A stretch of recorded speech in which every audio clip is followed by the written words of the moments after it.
शामिल करते हैं अब तक की अहम तरीन खबरें। कसूर से ब्यूरो चीफ हबीबुल्लाह जट ढेलू की रिपोर्ट के मुताबिक खतरनाक डाकू की हलाकत और इंसाफ की जंग पर हामी पर कोट राधा किशन के इलाका मकीनों का कसूर पुलिस को खराज तहसीन। कोट राधा किशन के इलाका मकीन खतरनाक डाकू की हलाकत और जल्द इंसाफ की फरहमी पर डीपीओ ऑफिस पहुंच गए। इलाका मकीनों ने डीपीओ मोहम्मद ईसा खान को फूलों के हार पहनाए और कसूर पुलिस जिंदाबाद के नारे लगाए। 2 माह कबल कोट राधा किशन के इलाका में डाकू ने डकैती मज़ाहमत पर एक शहरी को नाहक कत्ल किया था। डकैती मां कत्ल की वारदात में मुलविस 2 खतरनाक डाकू दौरान पुलिस मुकाबला हलाक हुए, जबकि तीसरे मुलजिम को गिरफ्तार कर लिया गया। वारदात के दौरान नाहक कत्ल होने वाले शहरी की वालिदा ने डीपीओ कसूर का फौरी इंसाफ की फरहमी पर शुक्रिया अदा किया। मकतूल की वालिदा ने डीपीओ कसूर का माथा चूमा और शुक्रिया अदा करते हुए हार पहनाए।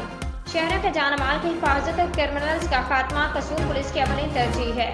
इंशाअल्लाह अवाम के तावन से क्रिमिनल्स और जुराम पेशा का खात्मा करके जिला को अमन का गहवारा बनाया जाएगा। मोहम्मद ईसा खान।